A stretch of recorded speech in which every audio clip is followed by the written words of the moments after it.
disse Deus: façamos o homem à nossa imagem, conforme a nossa semelhança, e domine sobre os peixes do mar, e sobre as aves dos céus, e sobre o gado, e sobre toda a terra, e sobre todo réptil que se move sobre a terra. Agora o capítulo 2 e o verso 18, que diz assim: E disse o Senhor Deus: não é bom que o homem esteja só. Far-lhe-ei uma adjutora que esteja como diante dele.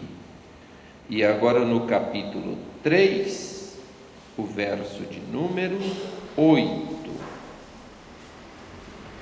E ouviram a voz do Senhor Deus, que passeava no jardim pela viração do dia.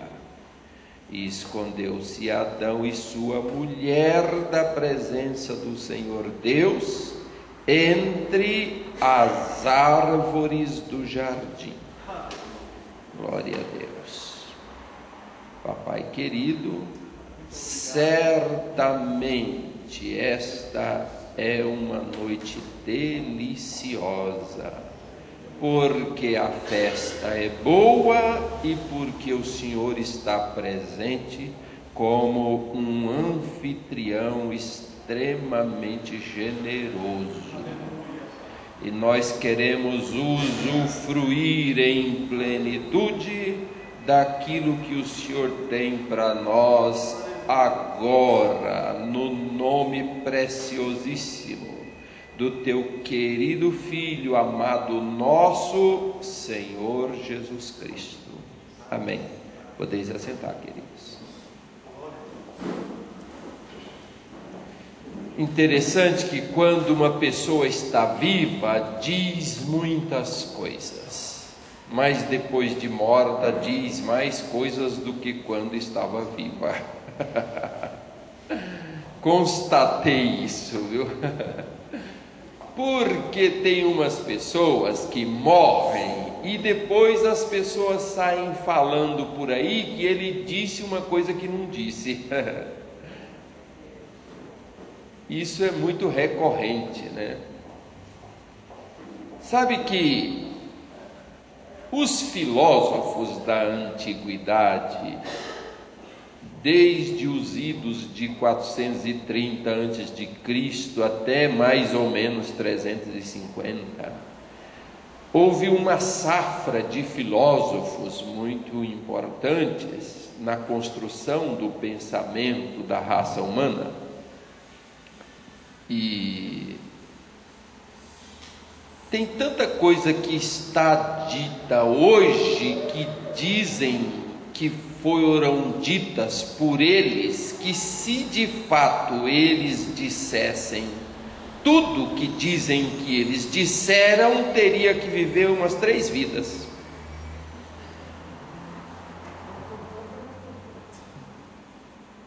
Quem conta um ponto aumenta. Como é que é o negócio? Quem conta um conto aumenta um ponto. É assim mesmo. E às vezes o dito não é de todo mentiroso, mas é um pouco truncado. Eles dão uma remendada, né? O Aristóteles falou uma coisa que eu não acho que ele tenha dito como dizem que ele disse, mas alguma coisa ele disse a respeito. Ele disse que o homem é um animal político. Eu não acho que ele tenha dito um animal político, porque o conceito de animalidade para a criatura homem não laureava a ciência de então, e muito menos o seu discurso filosófico. Isso é coisa dos tempos darwinistas, que não está mais do que 200 anos acima, atrás da gente. Quando a gente olha atrás dos ombros assim, está logo ali, ó. Então, eu não creio que ele tenha dito que o homem é um animal político. Como ele fazia parte do seu discurso a expressão ser para indicar o indivíduo, então eu creio que ele tenha dito que o homem é um ser político. Mas seja como for, isto ou aquilo, de todo modo a gente entende a mensagem. O que é que ele quis dizer? E o que ele quis dizer, na verdade, não é o conceito político como nós entendemos hoje. Esse conceito partidário de forças, de liderança, que tem um plano e um projeto para governar, para implementar, etc, etc. Não é isso que ele queria dizer. Ele estava dizendo a respeito da carência do homem. Ele estava falando de que o homem é incompleto, ele é imperfeito, que o homem necessita de outros para a completude daquilo, do seu ser. O homem precisa de se relacionar para alcançar a completude no outro, visto que ele é incompleto. Aí então, o seu discurso dizendo que o homem é um ser político está diretamente ligado ao relacionamento. Essa capacidade relacional do homem.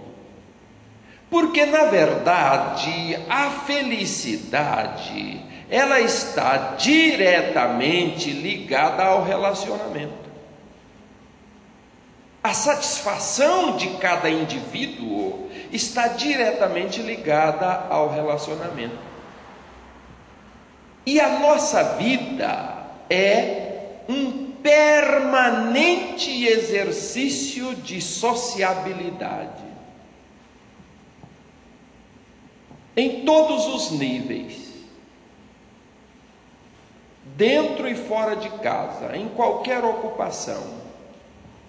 Essa é uma realidade passível de ser percebida por qualquer indivíduo.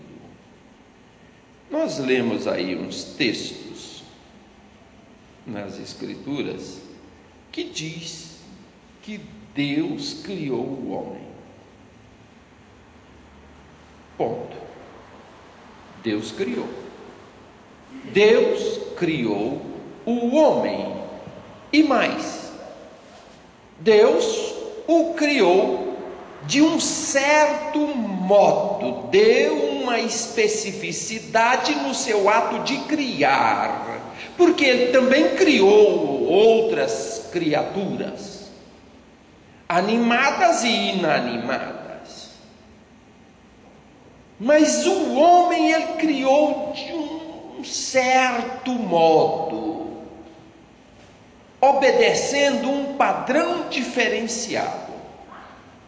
E o texto é claro: Deus criou o homem à sua imagem e semelhança. Essa foi a diferença. Esse foi o padrão específico para esse ato de criar. Nada mais foi enquadrado nesse padrão. Só na hora de criar o homem, então está dito que foi obedecido esse modo diferente.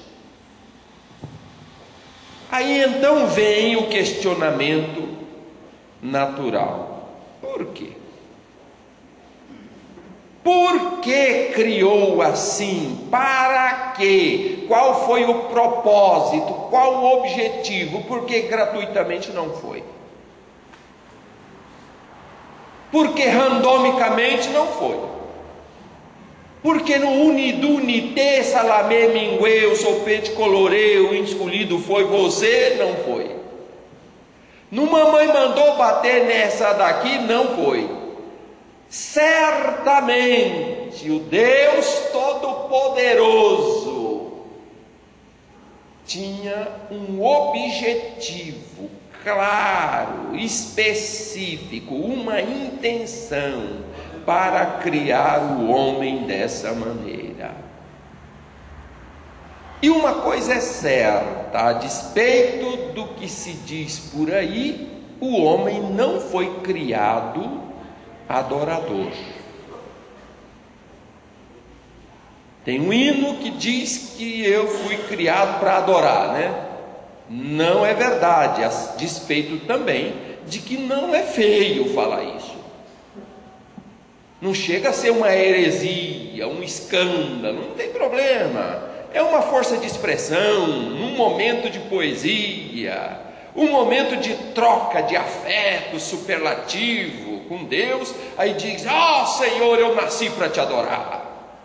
É possível dizer, não tem nenhum problema. Mas analisando teologicamente, não é verdade. O homem não foi criado para adorar. Mas o homem pode tornar-se um adorador por gratidão a Deus. Pelos seus feitos, o homem torna-se adorador. E adora a despeito de não ter sido criado para. Por isso é que Deus procura adoradores. Sabe por que Ele procura? Porque não foi todo mundo criado para adorar, senão não precisava procurar. Todo mundo foi criado para adorar, então não precisa procurar, qualquer um. Mas Ele procura. Por quê? Porque só vai adorá-lo quem tem gratidão pelo que Ele fez. Então, para que Deus criou o homem à sua imagem e semelhança? A gente precisa olhar para o texto para entender. A primeira coisa que a gente entende nesse texto é que o homem foi criado para comunhão e relacionamento. Deus criou o homem à sua imagem e semelhança. Então veja bem, se a gente olha para um indivíduo conversando com uma planta, o que é muito comum nos dias de hoje, alguém se dirige a uma planta e fala assim: bom dia, plantinha. Isso é comum, as pessoas fazem isso hoje. Eu estou te regando, plantinha, para você crescer bem fortinha, viu? E passa a mão na plantinha, alisa ela, fala: ah, piu-piuzinho da mamãe, guti-guti do papai. As pessoas fazem isso com as plantas nos apartamentos. Mas planta não é gente. Planta não entende português. Planta não entende francês. Planta não entende alemão. Ela pode ter nascido no Brasil, mas ela não entende português. Ela entende planteis, arvoreis, mateis, porque é mato. Entendeu? Para você conversar horizontalmente, de igual para igual, olho no olho, interagir, relacionar de igual para igual, se você quiser conversar com uma planta, você teria que ser uma planta.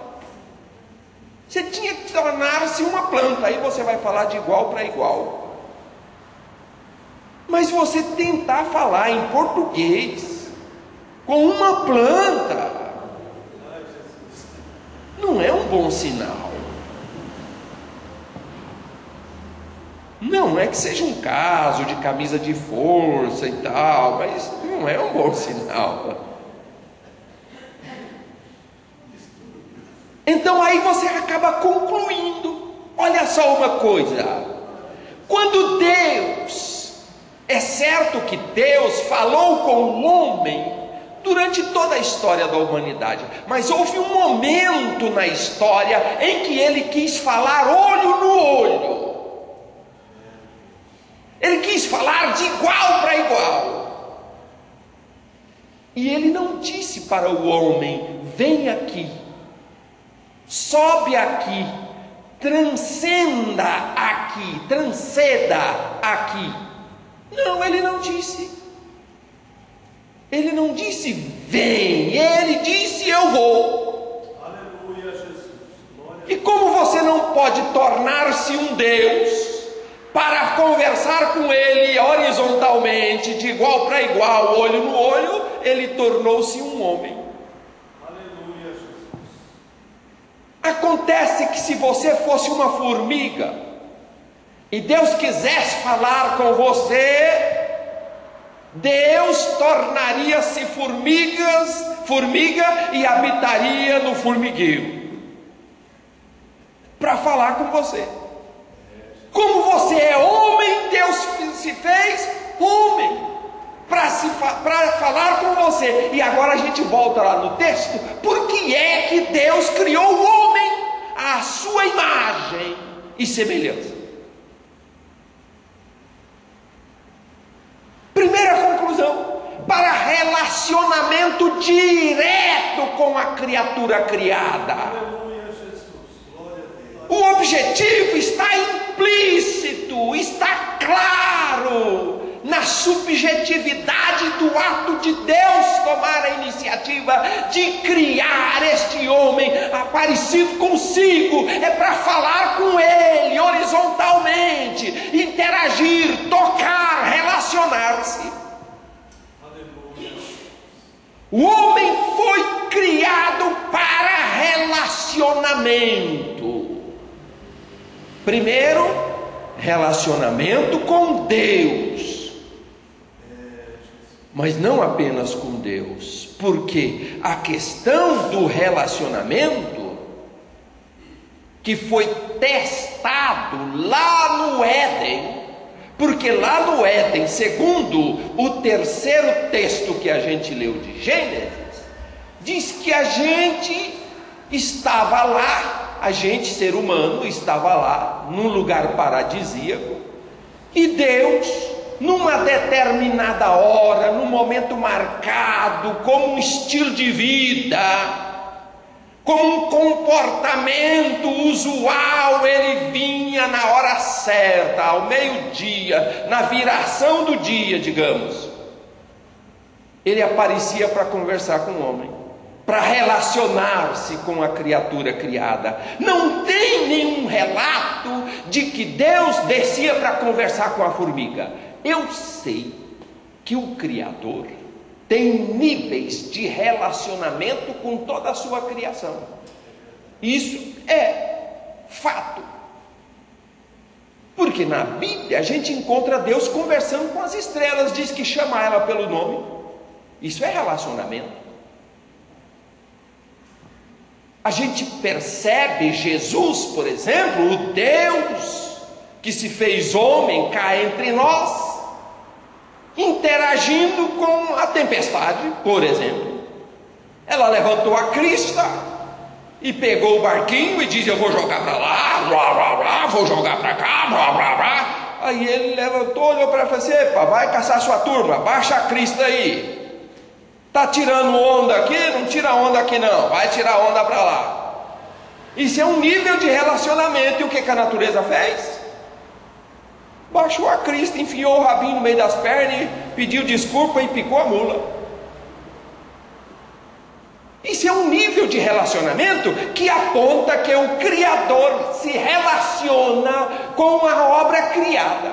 Aleluia. Se relaciona com a estrela, se relaciona com tudo. Mas não é esse nível de relacionamento pleno, de olho no olho, de troca de afetos, de tanger, de tocar, de sentir o cheiro, de comungar. Meu Deus. Para esse nível de relacionamento, Deus queria um seu igual. Igual modo de dizer, obviamente, você está entendendo meu discurso.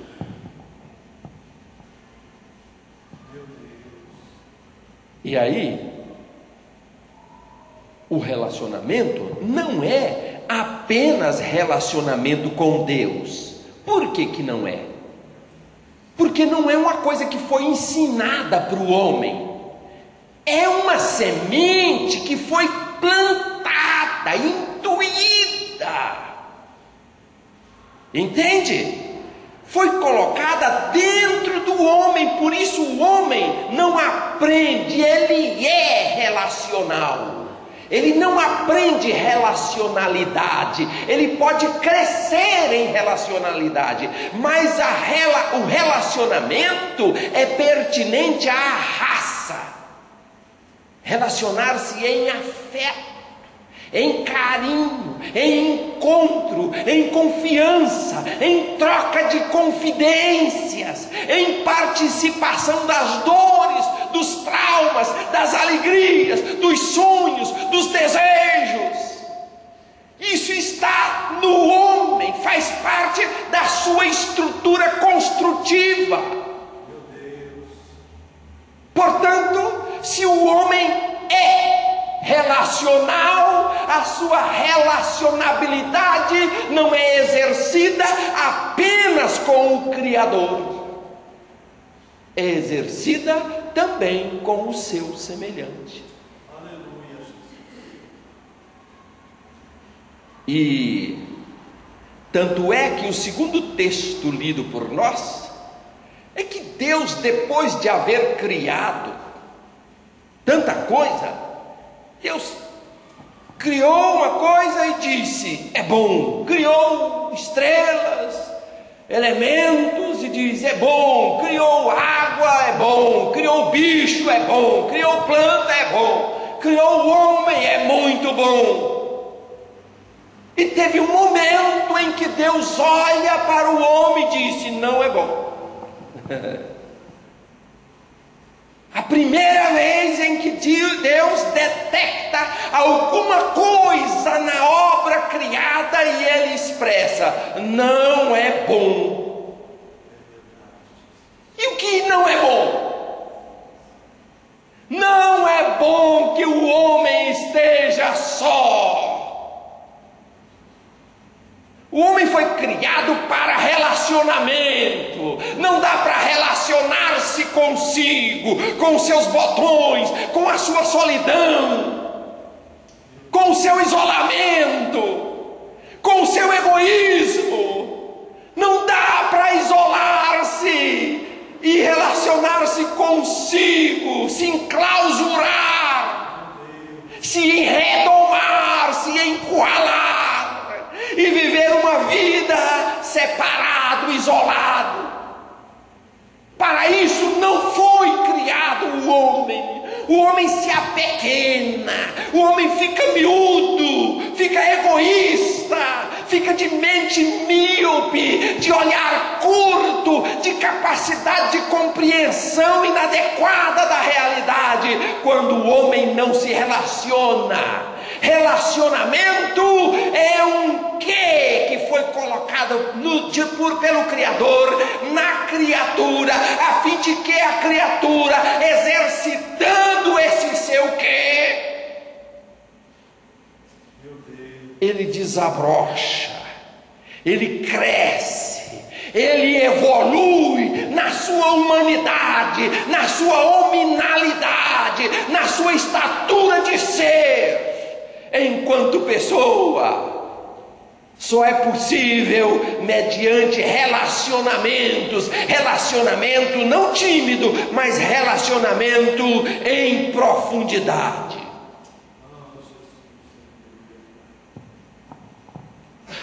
E quando eu digo relacionamento com Deus, eu não estou falando do ato cultico, não. É afora o ato cultico. Relacionamento com Deus, não culto. Não isso que você faz na igreja, não. Não é culto, não é cantar, não é orar, não não é adorar. Relacionamento com Deus é uma dimensão existencial de exercício daquilo que a criatura é em relação ao Criador no cotidiano da vida, na hora de fazer café, de comprar leite, de andar na rua, de chupar pirulito, de lamber bala, na hora de conversar com as pessoas, de andar chutando lata na rua, em todo momento o mais banal e desprezível da existencialidade deste ser em relacionamento ininterrupto com o Criador. O homem foi criado para viver em relacionamento, não foi para prestar culto. A gente presta culto, mas foi criado para relacionamento. Não foi criado para adorar, a gente adora, mas foi criado para relacionamento. Não foi criado para orar, a gente ora, mas foi criado para relacionamento. E relacionamento é 24 horas enquanto houver fôlego de vida nas narinas da criatura. O dispositivo para o relacionamento tem que ser usado em plenitude, porque para isso é que o homem foi criado. Aleluia, Jesus. Meu Deus. Criado para comunhão e relacionamento. Quando a criatura criada à imagem e semelhança de Deus cultiva esse dispositivo, ele cresce sempre, sempre. E qual é a direção do crescimento? Cresce rumo ao ideal do Criador, porque o Criador, quando criou de um certo modo diferenciado, tinha um alvo, e a gente atinge o alvo quando a gente entra em relacionamento e comunhão.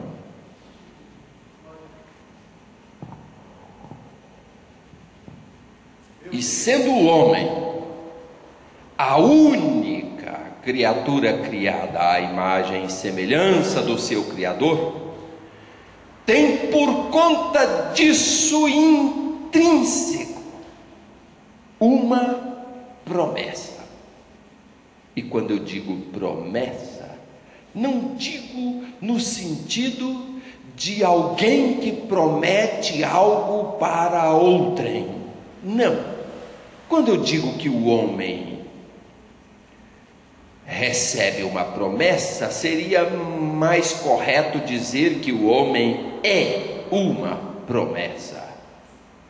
Eu digo a semelhança, por exemplo, da semente de uma abóbora. Dentro da semente da abóbora tem uma aboboreira. Mas para a aboboreira sair de dentro da semente da abóbora, é preciso exercer sobre ela uma certa ação, porque senão passarão os anos e a aboboreira estará escondida dentro da semente da abóbora e não sairá para fora. Todavia, está lá, e aquela semente é uma promessa, promessa de muitas abóboras, mas ela pode ser uma promessa, a promessa é a promessa que não passa de promessa. É como uma dinamite tem poder. Quanto poder tem uma dinamite? Tem poder para jogar tudo isso aqui pelos ares? Tem. Todavia, o poder subjaz, passivo, no tubo, na banana de dinamite. E não faz nada com ninguém. Vem a traça, come ela, passa a barata. criança brinca com ela, o poder está ali, porque o poder não faz mal para ninguém, não faz mal nem bem. Um poder que subjaz passivo. Por quê? Porque o poder não é poder? Não, o poder é poder. E é destruidor? É destruidor. E é muito forte? É fortíssimo. Mas é preciso uma ação para que esse poder aconteça, para que a promessa deixe de ser promessa e passe a ser um evento. Um evento é o fato consumado que todo mundo pode ver, é o esvilupamento da promessa. Entende? É a subversão da promessa, é quando a promessa brota da inatividade, da passividade e vira aquilo que está prometido que ela seja. Precisa de uma ação sobre a dinamite. Qual é a ação? É só acender o pavio. Pronto, acendeu o pavio, aí vai acontecer o que está prometido que acontecerá. O homem, criado por Deus, recebeu nesse ato de criar o homem à sua imagem e semelhança, nesse ato diferenciado de criar, está óbvio, está claro que o homem é uma promessa de relacionamento, relacionamento com Deus e relacionamento com os seus iguais, em plenitude, em totalidade, em entrega absoluta, mas é passivo, está calado nas profundezas do insondável, está na escritura indelével da estrutura construtiva do ser. É uma informação que está lá no DNA da espiral construtiva do indivíduo. Ele é relacional. Ele pode relacionar-se, ele pode comungar, mas é preciso alguma ação, porque senão o homem se isola, não se relaciona com Deus, não comunga com Deus, não se relaciona com os seus iguais. E quando se relaciona é miserável no relacionamento, é mesquinho na entrega.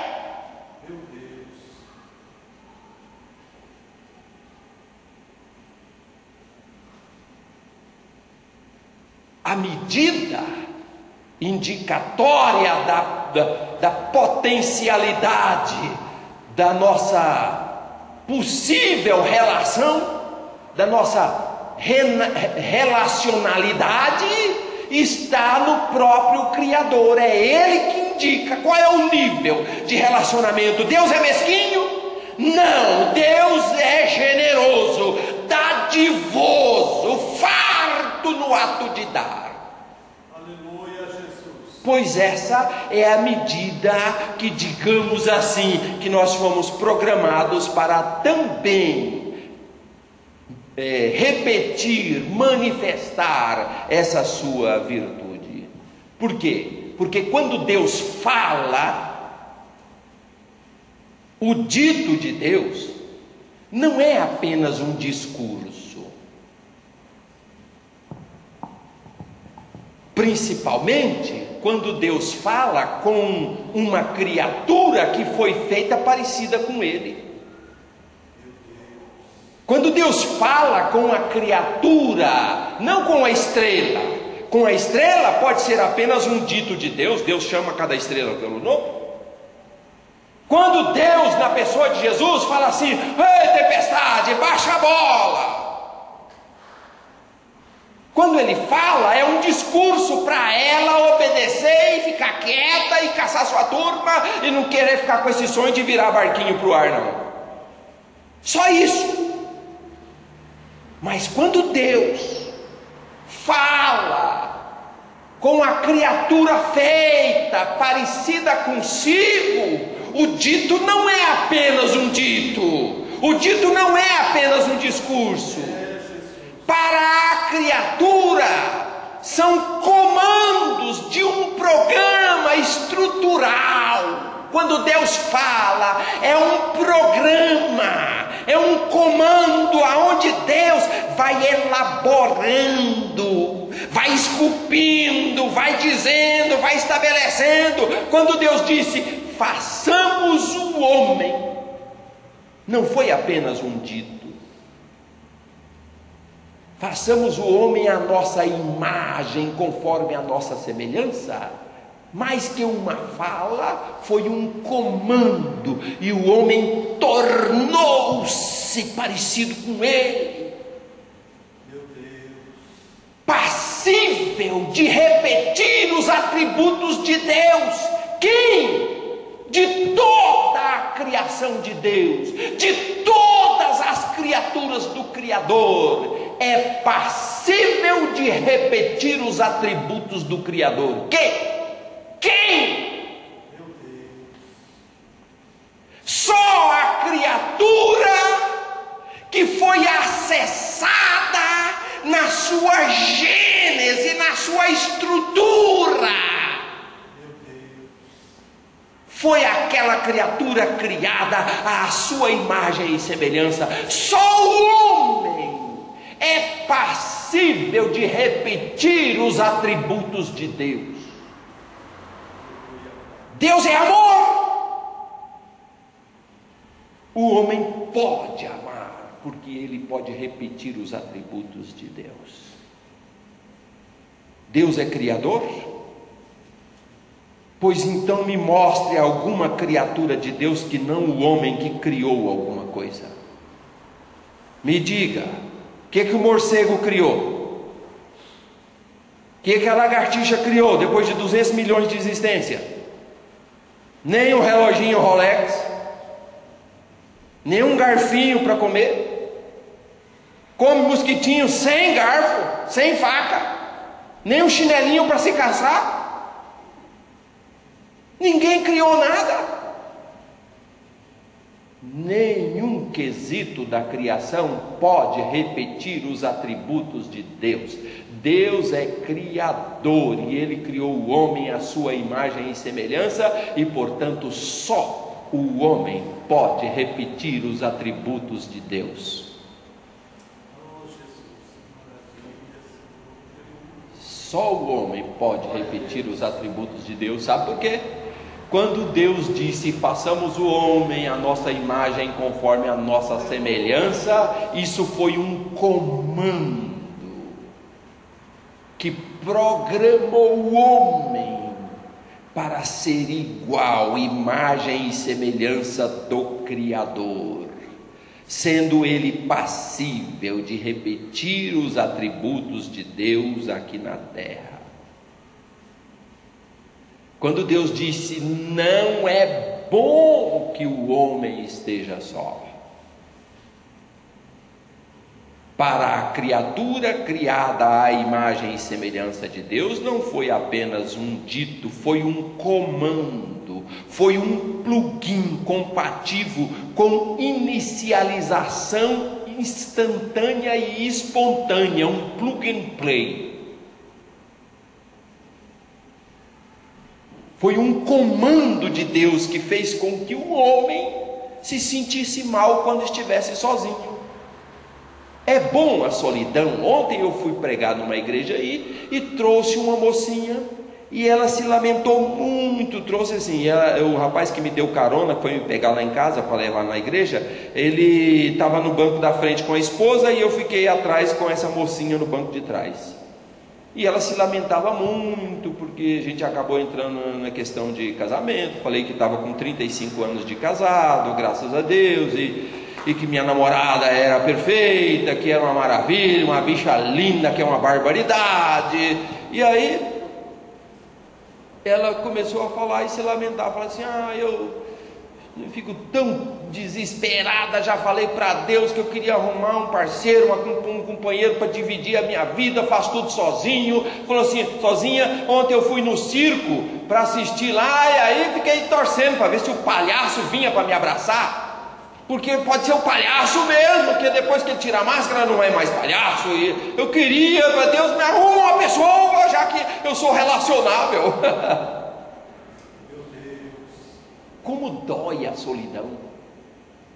Um dia minha filha começou a chorar e falar assim, ela comprou um terreno e queria construir uma casa para ela, e começou a chorar, falando assim, eu não me conformo com isso, eu queria alguém para dividir comigo, para a gente comprar junto, para a gente construir junto.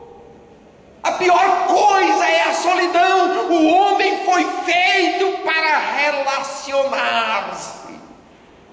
Quando Deus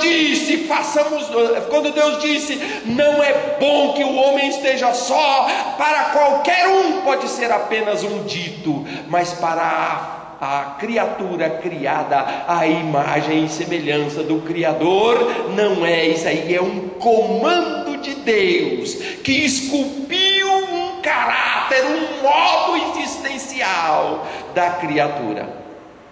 E a criatura se completa em relacionamento, a criatura cresce em relacionamento, a criatura alcança níveis maiores a cada dia, quando se relaciona ou com Deus ou com o seu semelhante. A criatura cresce, porque para relacionar-se e comungar foi feita a criatura homem. Hoje, o indivíduo tem uma estatura, certamente a estatura, se ele aplica a regra do relacionamento em todas as direções, sem miséria, relacionamento farto, dadivoso, conforme relaciona-se o nosso Deus com a sua criatura. Se ele se dá a esse tipo de relacionamento, a sua estatura hoje certamente é maior do que ontem, e é também infinitamente menor do que será amanhã. Porque quanto mais se relaciona, quanto mais se dá a comunhão e ao relacionamento, tanto com Deus quanto com os seus iguais, mais você se dá ao crescimento até atingir aquela estatura pretendida para Deus, porque Deus fez o homem pequeno com a possibilidade de tornar-se grande. Ninguém em toda a natureza nasce tão desprotegido, tão pequeno, tão indefeso quanto o ser homem. Ninguém. Tem uns bichos que já saem correndo, nasce, arrebenta o ovo e já sai correndo. Tem um bicho chamado perdiguis lá em Goiás, uma ave. Quando o menino começa a gatinhar muito cedo, as mães falam assim, esse menino está parecendo que comeu pé de perdiz. Chá de pé de perdiz. Por quê? Porque o bichinho quebra a casquinha do ovo, arrebenta, sai de dentro do ovo, dá uma sacudida assim e sai correndo.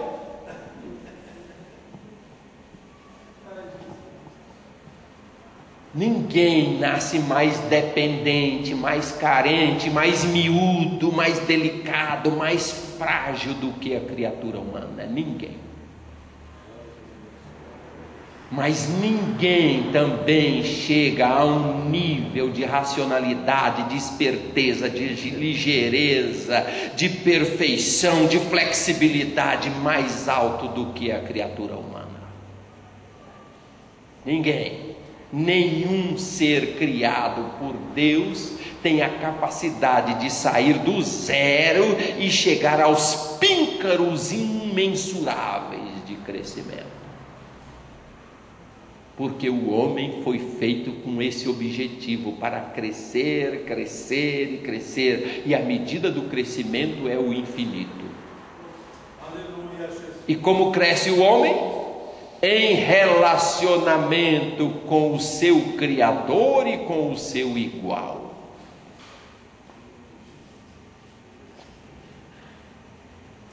E uma das formas de relacionamento e que talvez seja uma das mais significativas no universo da comunhão e do relacional, é a amizade, por incrível que pareça. A amizade é uma das mais importantes, se não a mais importante. Porque mesmo que você ame, mas se o teu amor for platônico, o amor é verdadeiro, mas é platônico, não tem relacionamento, não acontece nada. Entende? Não adianta a pessoa dizer que ama o mundo inteiro, mas não se relaciona com o mundo inteiro. É o que faziam certas pessoas no tempo chamado, no período chamado, esqueci o nome, lá na Idade Média, tinha um período que as pessoas que eram muito apaixonadas pela humanidade, sabe o que faziam? Se enclausuravam nos mosteiros, e ficavam ali como eremitas, na sua clausura, e às vezes fazia voto de silêncio para não conversar com ninguém. Sabe por que as pessoas faziam isso? Porque amava a humanidade. Se enclausuravam em penitência em favor da humanidade. Mas que amor é esse? Amor sem relacionamento não vai produzir nada. Eu não duvido que aquelas pessoas não amassem. Não, eu acho que elas amavam sim. Porque muitas iam para trás das grades e ficavam ali comendo ração que nem animal para o resto da vida, em penitência por amor da humanidade, até morrer lá. Será que era uma loucura? Será que isso não era amor? Era amor, eu creio que era. Sinceramente eu creio. Eu creio que era amor. Mas só que era um amor sem relacionamento. O amor sem relacionamento não vale nada. Deus amou o mundo de tal maneira. Mas e se ele ficasse lá na eternidade piscando o olhinho assim para a humanidade e falando assim: ah, estou apaixonado pela humanidade. Eita bicharada linda, lá do trono da sua glória, olhando lá para a terra e falando assim: eita, esse povo, ó, eu amo muito, amo de paixão, amo. E não tomasse a iniciativa do relacionamento, para que valeria esse amor? Deus tomou a atitude, Ele é o modelo. Ele quis relacionar-se, Ele quis vir, Ele veio, Ele quis tocar, Ele quis olho no olho, Ele quis sentir a temperatura das pessoas, dos corpos, das mãos, a força da mão do indivíduo, o tanger de pessoas, o beijo. Ele quis relacionamento de verdade. Deus amou e tomou a iniciativa de relacionar-se, para dar vazão ao amor, para que o amor não fique estancado. É preciso ser amigo, é preciso estabelecer um vínculo de amizade. Isso em todos os níveis. A amizade cabe no relacionamento entre colegas, entre colegas de trabalho, colegas de classe, entre os pais e filhos. Já pensou, pais e filhos, amigos? Amigos, porque amigo significa confidente, lealdade, troca plena, confiança absoluta. Um amigo confia no outro em qualquer tempo, em qualquer momento. Esse é o relacionamento ideal para ligar um pai no filho, filho no pai, pai e filho que são amigos. Aleluia, Jesus. Entre marido e mulher, casais que além de se amarem, são amigos. Pessoas que se relacionam com Deus, mas além de relacionar-se com Deus, como Senhor, como Criador, como Deus poderoso, são amigos de Deus. Aleluia, Jesus.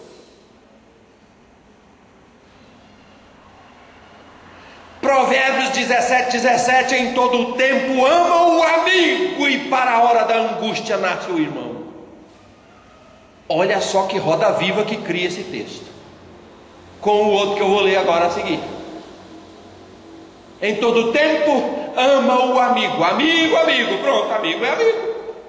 Mas na hora do sufoco, na hora que você se vê diante de um baseado tentador, gostoso, que te dá uma vibe assim, bem louca, que te promete uma viagem, uma onda, uma brisa maneira, aí que é a hora do amigo leal, o amigo que cola e fala: não entra nessa roubada, rapaz, e se precisar eu te puxo pela orelha e te levo para casa, mas não deixe você entrar nessa roubada, rapaz. Ainda que você fique com raiva de mim, que você nunca mais queira me ver, mas eu não vou deixar você entrar nessa roubada, rapaz. Aleluia, Jesus. Na hora do sufoco, o amigo extrapola os limites do amigo, e diz o texto aí: nasce o irmão. Aleluia, Jesus.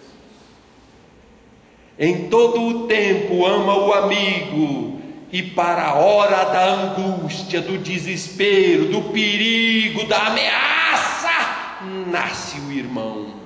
Aleluia, Jesus. O amigo deixa de ser amigo e age mais do que um amigo, ele torna-se um irmão. E aí a gente cai lá no texto de Provérbios 18:24, porque esse amigo que tornou-se irmão, na verdade não é irmão. Ele não é irmão.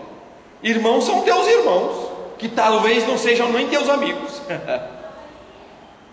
Vive na mesma casa, mas às vezes não são nem amigos. E um amigo que não é amigo tornou-se amigo, tornou-se irmão, aliás. E aí o texto de Provérbios 18:24 diz assim: há um amigo mais chegado que um irmão. Um amigo que no momento do sufoco tornou-se irmão, e agora ele é mais do que um irmão, ele é um amigo. Aleluia. Voltamos na estaca zero. É o tipo do amigo narrado lá em 1 Samuel 18:1, a amizade entre Jonatas e Davi, conhecido por todos os crentes, que diz assim o texto, ó: a alma de Jonatas se ligou com a alma de Davi, e Jonatas o amou como a sua própria alma. E Deus também gosta de amigos, de relacionamento que vá além desse relacionamento cultico, o relacionamento de igreja, o relacionamento de oração, o relacionamento de louvor, de ofertório. Deus gosta de gente que se relaciona em profundidade com Ele, comunga dos seus pensamentos, dos seus ideais, no dia a dia, no cotidiano da vida odierna. Aleluia, Jesus. Glória a Deus.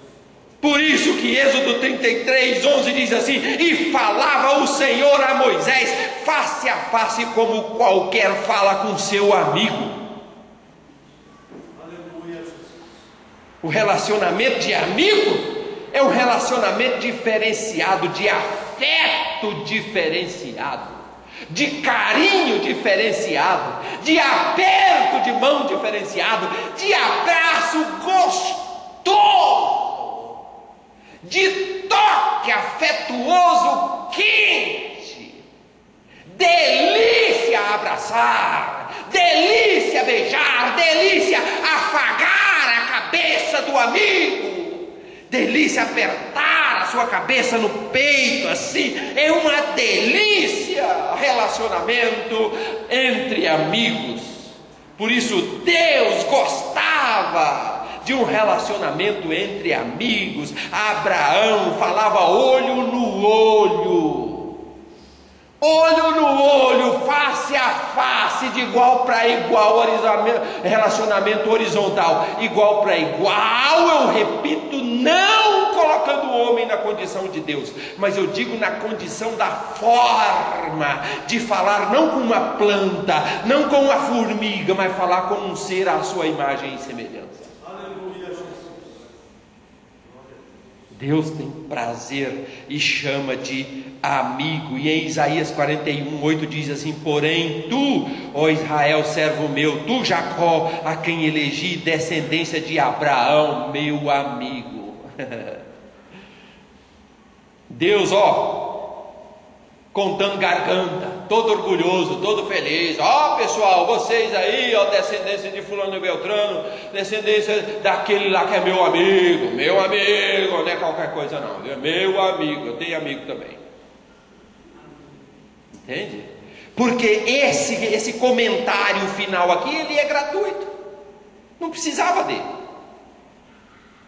Mas Deus coloca como que uma glória, assim, meu amigo, meu chegado, meu amigo. Porém tu, ó Israel, servo meu, tu Jacó, a quem elegi, descendência de Abraão. Podia parar por aí, já estava dado o recado, mas ele fez questão de colocar esse adentro aí de tanto orgulho, de tanta alegria, porque ele também tem amigo. Meu amigo. E aí por isso que diz em Tiago 2,23 que creu Abraão em Deus e foi chamado amigo de Deus. E lá no João 15,15 o Senhor Jesus mostra que ele também não se satisfaz com esse nível de relacionamento sem afeto, esse nível de relacionamento puramente cultico, ritualístico, igrejeiro. Muitas vezes a gente aprende a rezar e depois se converte e continua rezando, só muda o modo da reza, mas reza do mesmo jeito. Meu Deus. É um certo tipo de reza diferente. Jesus esclarece que ele não se satisfaz com esse nível de relacionamento onde se fala sim senhor, sim senhor, sim senhor. O relacionamento de serviçal, de prestador de serviço. Prestador de serviço na banda, prestador de serviço no púlpito, prestador de serviço na internet, prestador de serviço distribuindo panfleto, um monte de prestador de serviço, um monte de servo. E ele mostra assim insatisfeito com essa relação, ele quer uma coisa um pouco mais profunda. E aí ele expressa em João 15,15: já vos não chamareis servos, porque o servo não sabe o que faz o seu senhor, mas tenho-vos chamado amigos, porque tudo quanto ouvi de meu Pai vos tenho feito conhecer. Não vou chamar vocês de servo, porque servo não sabe da intimidade, servo não sabe do projeto, servo não sabe o que acontece no escritório, servo não sabe o que acontece nos bastidores, servo não sabe da reunião de cúpula, servo só presta serviço, joga o tapete, limpa, traz a aguinha, limpa o banco. Servo presta serviço. Eu não quero um bando de gente prestando serviço.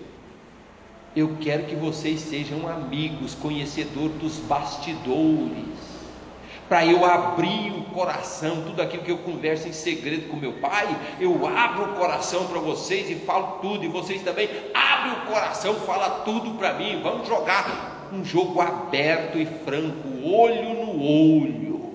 Aleluia, Jesus. Vamos conversar de homem para homem. Jesus se fez homem, vamos conversar de homem para homem. Não estou conversando com você como se você fosse uma planta, ou um burro, mas não um burro desprezível, um burro daquele bem bom, que carrega carga pesada, que puxa carroça, daqueles bem bom. Mas eu não quero, eu quero que você seja homem. Vamos conversar de igual para igual. Eu não me fiz burro, eu não me fiz jumento, eu não me fiz planta, eu não me fiz formiga. Eu não quero que você seja ameba, formiga, planta, repolho no relacionamento. Eu quero que você seja aquilo que o Pai pensou, imagem e semelhança dele. Eu quero conversar de igual para igual.